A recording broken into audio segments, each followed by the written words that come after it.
Good morning, everybody. How you doing today? My name's Andrew. I'm Matt. I'm Kelly. I'm Pop-Pop. And we're some of the Veggie boys. And girls. And we'd like to thank you for stopping by. If you're new here, please consider subscribing because we can grow a lot on the farm, but one thing we can't grow is this channel without your help.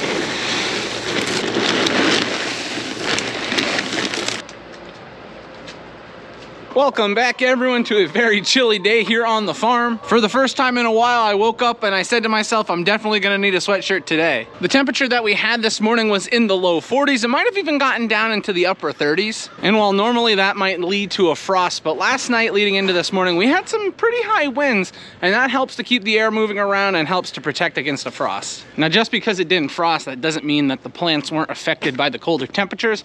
When we get out and start running around today, I'm sure we'll find some issues. Now, when it comes to work on the farm, we've already got the animals all taken care of. We got the farm market set up. One big thing is that we have a massive order that needs to be harvested today. So that's gonna be fun. It's something that we've been looking forward to doing. It's gonna clear out one of our crops quite a bit. It's gonna be a lot of harvesting.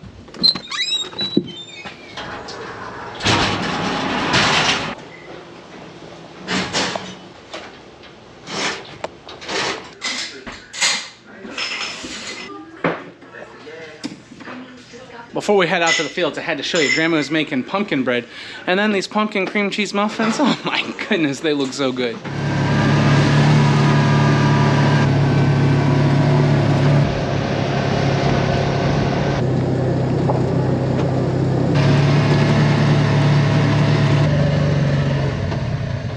I wanted to make sure I parked plenty out of the way, so I parked with the beans. Those are some nice looking beans. I'm actually shocked. Notice though that food is getting a little more scarce. Top of the bean plants are being eaten off, most likely by deer. Looks like they've nibbled a couple of the beans as well. I'm not here to pick beans though. I will sample one. Oh yeah. Oh yeah, that's a good morning snack.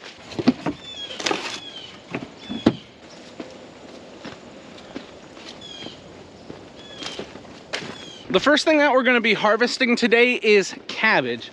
Now we have an order for 7 full bins of cabbage. That's a lot of cabbage. And on top of needing the 7 bins of cabbage, we also need cabbage for ourselves. So we're gonna try and get 8 bins harvested today. So what that means with our late season crop of cabbage is that we're gonna be taking a bulk of it off the field today, which is a good thing. That's what we raise it for. We've got an early variety here at the top. Those cabbages are gonna be a little bit smaller, but as we move down through the field and we get into our later season cabbage, those cabbages will be a little on the larger side. As I'm picking cabbage today, I don't care if it's on the smaller side, I don't care if it's on the larger side, I'm taking everything. Dad and the boys will be out here with bins here very, very shortly, but I'm just gonna get started cutting. That way when we come through, we can just load it right up into the bin and be on our way.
When it comes to the cabbage that we had originally planted here, I I'm gonna say we're probably harvesting about 95% of that cabbage.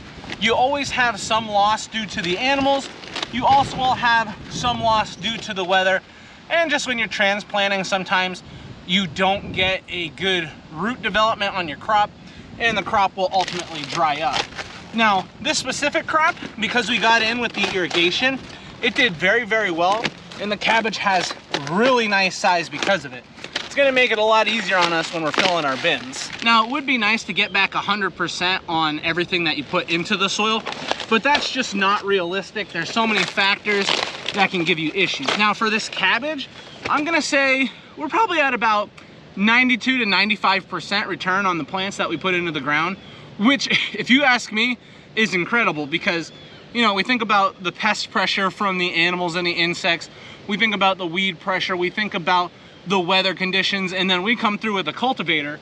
I mean, you can't really complain at what we've got here. It looks gorgeous. Now, don't get me wrong, it can still be a little frustrating when you look out through your field and you find bare spots, but that's just gonna happen. One thing you can never complain about is having cabbage to harvest.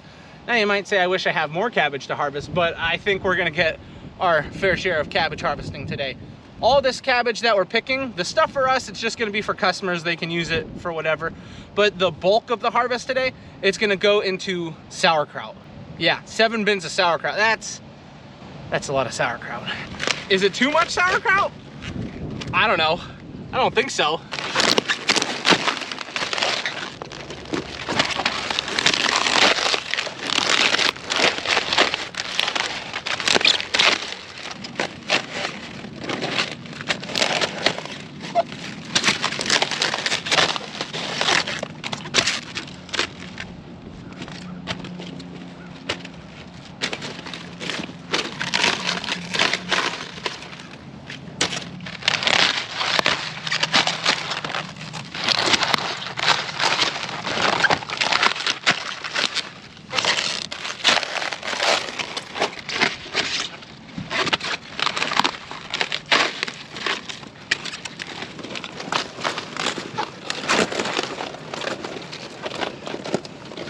I got a decent amount of cabbage cut by myself, but as you can see, Dad, Matthew, and Daniel have now shown up. The goal is gonna be to cut as much cabbage as possible, and then we're gonna come through with the bins and get it all picked up. Picking cabbage is one of those jobs that I don't mind too much. It's really nice when you have a whole group of people to do it with. So when the whole family's together, it goes so much faster. The only time I really don't like picking cabbage is when it's really, really cold, because, well, your fingers tend to go numb. And I mean, it's kind of cold. We're sitting here in the low 40s right now, but it's not like there's ice on the cabbage. When there's ice on the cabbage, that's when I don't like picking it. And when you have to cut through frozen cabbage stems, yeah, it's just a lot of risk factor there. You always have to be careful when you're picking cabbage. Well, you always have to be careful when you're using a knife for any type of job, but when your hands are really, really cold, you gotta be even more careful. Today, I don't think I'm gonna run into that problem. And you always make sure you have your hand on top of the cabbage. Keep your knife away from your fingers as far as possible.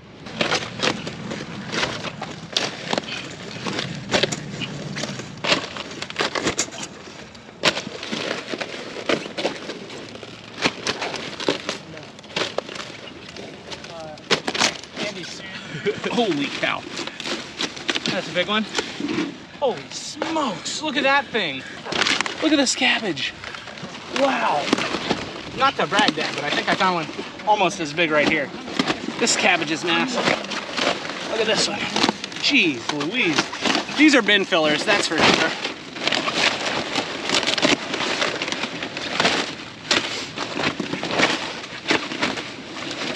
We just got the first 4 rows of cabbage picked all the way throughout the field. So now we're gonna go through with the tractor, get all the cabbage put into the bins. We are 1 bin short. We have 1, 3, 5, 7.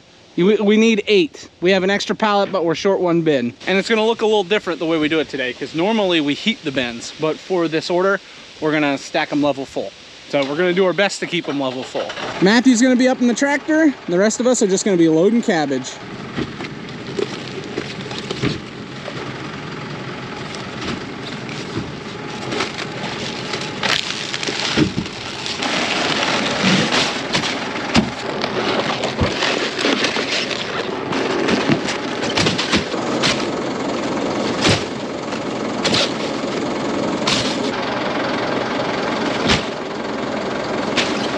cooking.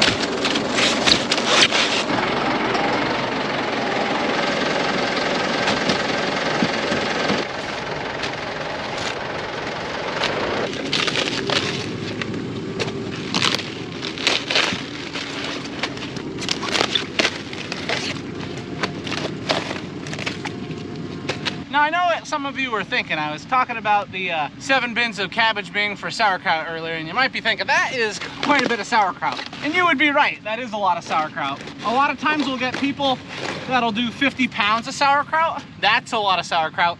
We try and do a 50-gallon drum at a time of sauerkraut when we're making sauerkraut. That way it lasts us a very, very long time. But yeah, when you heard how much cabbage we need to pick today, that's a lot of sauerkraut. Not many people have that much cabbage ordered. Now, the thing is, sauerkraut in our local area is very, very, very popular. Almost everybody eats it. I really like sauerkraut. Put it on so many different things. As everybody starts to move into like a canning and freezing mindset, sauerkraut just is something everybody starts talking about. So that's why we're getting all this cabbage picked. I know we're gonna be doing sauerkraut. I know a lot of you guys like seeing us do a sauerkraut. Sauerkraut is not only popular here, but I guess it's popular in a lot of different places. What I like about sauerkraut is you don't need a whole bunch of fancy recipes. Some good sauerkraut will go a long way.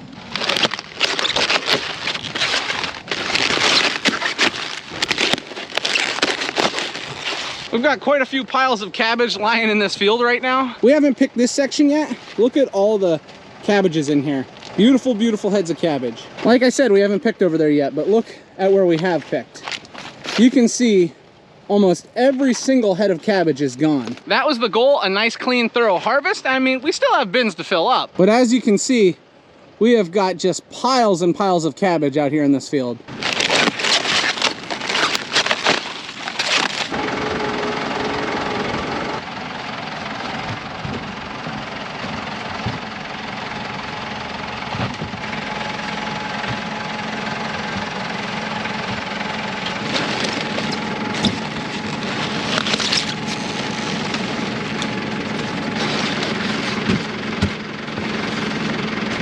We've gotten 5 bins of cabbage harvested already. We're still gonna need to grab 3 more.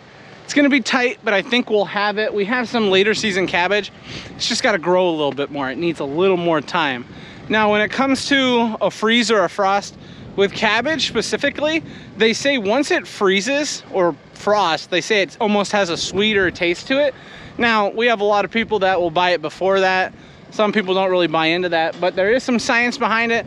When the cabbage gets a little bit older and it freezes, those sugars will actually condense. Something in that effect, or there's something that happens when it freezes that it makes the cabbage a little bit sweeter.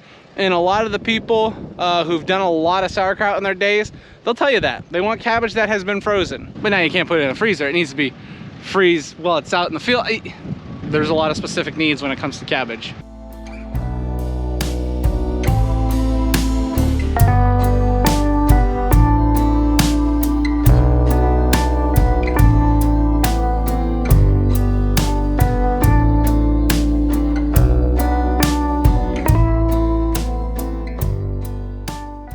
We just got bin number 7 filled. So that is all the cabbage for the order.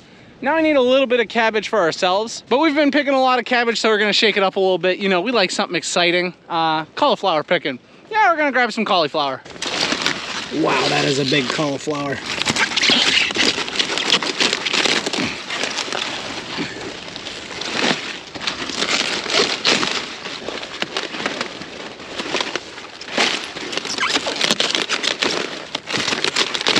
Picking cauliflower and cabbage is a little different.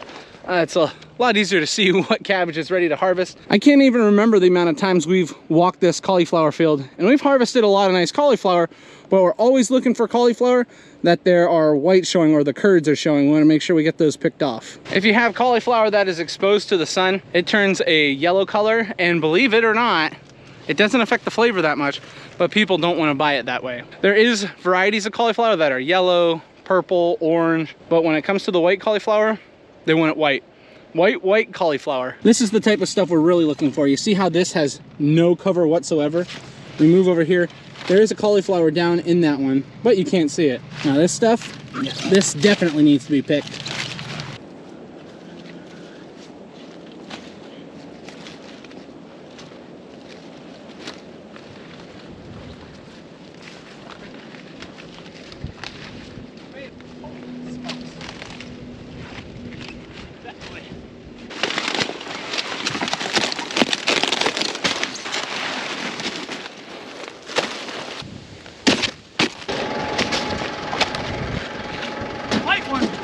That's not a light one. Light one.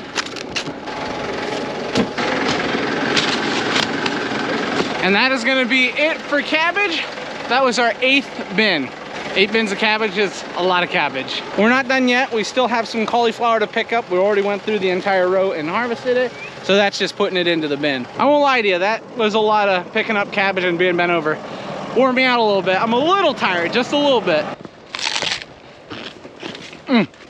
Some crunchy cabbage. Got a little bit of bite to it. That's good stuff. 45. This was one of those big heads of cauliflower we got picked. Wow. 57, 58, 67, 70, 71.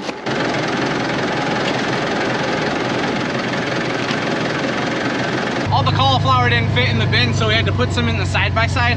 Altogether, we ended up with 140 heads of cauliflower. Here we have everything that we had just picked. Now, we already took 4 bins of cabbage back to the farm, and this truckload's looking massive. This is a lot of cabbage and we don't have enough room in our cooler. Thankfully, it's cold enough that we can keep it down here in the shop. For lunch, it looks like Grammy's got something special prepared for us. She's got BLTs. Not only does she have BLTs, but she's making mashed potatoes and cheese pancakes. Yeah, I guess it'd be like potato cakes with cheese. Yeah. Yummy. That cabbage picking took it out of us this morning. That was a lot of bending over and moving cabbage around. That type of job, it can wear you out. Usually we don't do that much, so it's not that tiring. But like I said, that was a lot of cabbage. I think I've mentioned that a few times. For the afternoon, we might have to do some more picking. I'm not 100% sure how much picking. Even so, if we're not doing picking, we're gonna end up working here in the farm market. I think we all kind of agreed that that was a lot of picking for the morning. So I'm not sure 100% what the afternoon is gonna entail. Probably gonna be working in the farm market a little bit. Because we've been so busy out in the fields, I haven't had time to fill you guys in on a lot of the other stuff that's been taking place on the farm. A big thing is the mums that we've been selling. We have been clearing out our greenhouse. Some of you will remember this greenhouse being completely full and the other ones down over the hill being completely full. Well, this is what we have left. They still look really, really nice, and we plan on moving these out in the next couple of days. And once they are all sold and this greenhouse is cleaned up, we can winterize it. We need to winterize this greenhouse, and I think we're gonna do 2 of them down over the hill. We're gonna keep one open, and we're gonna keep that with the heater on for the calves. The big reason why I wanted to come down into this greenhouse is to talk about a big job that we're gonna be doing with this greenhouse, or I should say a repair. If you look at the plastic on top, it can be kind of hard to notice on camera, but in person it's easy to see that it's very cloudy. If I turn you this way, you'll notice it's a lot easier to see. You can't really see out of it. And that's a problem for 2 reasons. One, it doesn't look nice, and that's not the real problem. The second thing is the big one, is that it's harder for the sun to shine through, and it takes a little more energy to heat up your greenhouse. It can be quite a challenge replacing the plastic on top of these greenhouses. There's 2 plies that you have to make sure are just perfectly lined up. Always tends to be windy that day we decide to do it, and it's like having a giant sail. So we try and do it on the days where it's not windy. But that is a big job that's gonna be coming up shortly, and I wanted to bring you down in the greenhouse just to talk about it and let you know that this greenhouse is gonna be all cleaned up very shortly and that we're gonna be changing the plastic on it. Another thing I haven't talked about is that the chickens, we're doing something a little bit different with them. The old batch of chickens is closing in on 3 years old. Now, once they start to get a little bit older, they start eating more feed, they start laying less eggs, it becomes less cost effective to own the chickens. So what we do is we have a cycle of new birds coming in every so often, and very, very shortly, we're gonna be getting a new batch of layers in. So we're gonna be going down to 1 pen of chickens that's actually laying eggs, and then very shortly, when that second batch of layers starts producing, we'll be able to go back into egg overdrive. Because of that second batch of chickens getting ready to come in, we've been slowly phasing out the first batch. We already took half of them to the auction, and then this upcoming week, we're gonna take the last of the old batch of chickens to the auction. So kind of a changing of the guard. I was working on some things in the farm market. I was helping out some customers, and we got a huge delivery here into our storage area. Believe it or not, a whole bunch of greenhouse supplies showed up. Yeah, greenhouse supplies. It's like we just got done with the greenhouses. We're getting ready to clean all the greenhouses out. But as you can see, we got, I think it's 7 or 8 full pallets, and this is all gonna be pots. It's gonna be materials that we're using inside the greenhouse. Some of you that have been around long enough, you'll remember the great soil disaster of 2021, 2020, I don't know. Been making videos for a long time. We did have a year where it was very difficult to get soil and a whole bunch of other stuff in. Haven't had that problem since, but we always order a little bit extra right now. So we're gonna have to move this stuff out of the way here shortly, but delivery, big old delivery. One thing I have to say, the weather outside, it's definitely getting chilly, but that's not the problem. The wind is making it so much colder. My hands were freezing while we were doing cabbage. Still just here at the farm, helping out any way I can. Dad is actually taking a head of cattle to the butcher, so he's taking care of that right now. Daniel, he's just running equipment. I don't know exactly where he went. Someone said get in the tractor, and you is nowhere to be found. And Matthew, he's dealing with a little back soreness, not from picking all the cabbage this morning. That's why we tried to make sure he drove as much as possible. He's been dealing with back soreness for the past couple days, and he is at the chiropractor. So I'm just helping out any way I can. You know, that's working on a family farm, just helping out any way possible. As you can see, we got some babies. They're looking very healthy and happy. How are you? Did you have a good day? You had a good day? Good. Yeah. And how are you, Ronnie? Good, right? Say, I need a haircut, right? Banana. Banana. Whoa. Banana. Wow. I see you're in a beautiful dress. I like your dress. Thank you. Ooh. Alrighty, everyone. I just got home. It was a beautiful day. I think I'm a little windburned because I feel warm. It's cold, but I feel warm. Temperatures are going to drop quite a bit tonight. What's going to happen? I'm not sure. It's going to freeze. I don't know. We'll have to wait and see until tomorrow. But yeah, it was a beautiful day. Because it was a beautiful day, I'm going to say thank you, everybody, for watching, and I will see you next time. Bye-bye.